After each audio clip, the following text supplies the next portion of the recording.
સમગ્ર ગુજરાતના ઓબીસી સમાજને મારા નવગણજી ઠાકોરના પ્રણામ અને વંદન। ગઈકાલે ભારત દેશમાં તેલંગાણા રાજ્યની અંદર ઓબીસી અનામત 23% હતી, એ તેલંગાણા સરકારે વધારીને 42% કરી છે। તો તેલંગાણા રાજ્ય ભારત દેશનું રાજ્ય છે।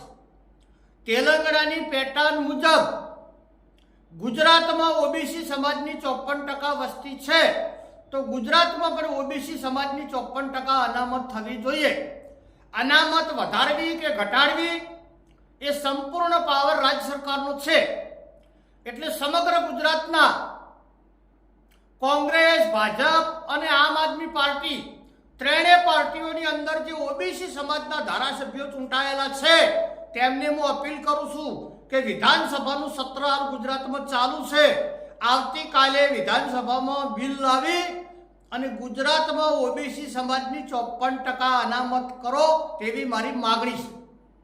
સમગ્ર ગુજરાતના ઓબીસી સમાજના તમામ સામાજિક આગેવાનો, તમામ રાજકીય લીડરો, તમામ યુવાનો, વિદ્યાર્થીઓ, સરકારી કર્મચારીઓ, સામાજિક આગેવાનો સૌને હું અપીલ કરું છું કે અન્ય રાજ્યોની અંદર ઓબીસી સમાજને ખૂબ લાભ મળે છે, ગુજરાતની અંદર ઓબીસી સમાજને અન્યાય થાય છે। એટલે કોંગ્રેસ, ભાજપ અને આમ આદમી પાર્ટી ત્રણ પાર્ટીઓની પરીક્ષા લેવાનો સમય આવ્યો છે। આ ત્રણ પાર્ટીઓ વાળા વાતો કરે છે કે અમે ઓબીસી સમાજના સમર્થક છો, ઓબીસી સમાજના હિતની વાત કરો છો। જો એ આપણી ઓબીસી સમાજનું હિત ચાહતા હોય, એ ઓબીસી સમાજનો વિકાસ કરવાની તેમની ભાવના હોય, ઓબીસી સમાજની પ્રગતિ કરવાની તેમની ભાવના હોય, તો વિધાનસભામાં 54% ઓબીસીનું બિલ લાવી અને ગુજરાતમાં ઓબીસીને 54% અનામત મળે તેવી માગણી કરો। અને તે લોકો મીઠી મીઠી વાતો કરીને તમને બનાવે, ફોહલાવે તો ચોખ્ખા શબ્દે ગુજરાતીમાં કહી દો કે ગઈકાલે તેલંગાણા રાજ્યની અંદર ઓબીસી સમાજની 23% અનામત હતી, એ તેલંગાણા સરકારે વધારીને 42% કરી છે। તો તેલંગાણાની સિસ્ટમ મુજબ, તેલંગાણાની પેટર્ન મુજબ ગુજરાતમાં ઓબીસીની 54% વસ્તી છે, તો ગુજરાતમાં પણ ઓબીસીને 54% અનામત મળવી જોઈએ। આ સમય આવ્યો છે ઓબીસી સમાજને જાગૃત થવાનો। કોંગ્રેસ, ભાજપ, આમ આદમી પાર્ટી અને સામાજિક લીડરોની ગુલામી છોડો। તમારા આવનારા ભાવિ પેઢી માટે, તમારા બાળક માટે, તમારા દીકરા દીકરીઓ માટે જાગૃત બનો અને ગુજરાતમાં ઓબીસીની 54% વસ્તી છે, તો તેલંગાણા મુજબ ગુજરાતમાં પણ ઓબીસીની 54% અનામત મળવી જોઈએ તેવી માગણી બુલંદ કરો।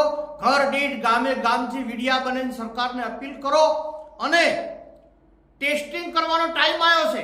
કોંગ્રેસ વાળા તમારા ભેળા આવે છે કે ભાજપ વાળા તમારા ભેગા આવે છે કે આમ આદમી પાર્ટી વાળા ભેગા આવે છે? જે પાર્ટી ઓબીસી સમાજ માટે વિધાનસભામાં બિલ લાવે એ જ પાર્ટીને અભિનંદન આલો, અને જે પાર્ટી તમને મીઠી મીઠી વાતો કરીને ફોહલાવે એને ગામમાં ઘૂસવા દેશો મત। જાગૃત બનો, શિક્ષિત બનો અને તમારા હક અને અધિકાર માટે લડો તેવી હું વિનંતી કરું છું। આપ સૌને મારા નવગણજી ઠાકોરના પ્રણામ અને વંદન। સમય આવ્યો છે, જાગૃત બનો, અવાજ ઉઠાવો। જો હવે નહીં બોલો તો તમારી ઓબીસી સમાજનું ધન પતન નીકળી જશે, તમારી ભાવિ પેઢીને નુકસાન થશે। અન્ય રાજ્યોની અંદર ઓબીસીમાં અનામત વધે તો ગુજરાતમાં 54% આપણી વસ્તી છે, 54% અનામત મળવી જોઈએ, મળવી જોઈએ, મળવી જોઈએ તેવા દૃઢ સંકલ્પ સાથે આપ સૌ આ અવાજમાં ગભેથી ગભો મિલાવો, મને સાથ આલો। સૌને જય જય ગરવી ગુજરાત।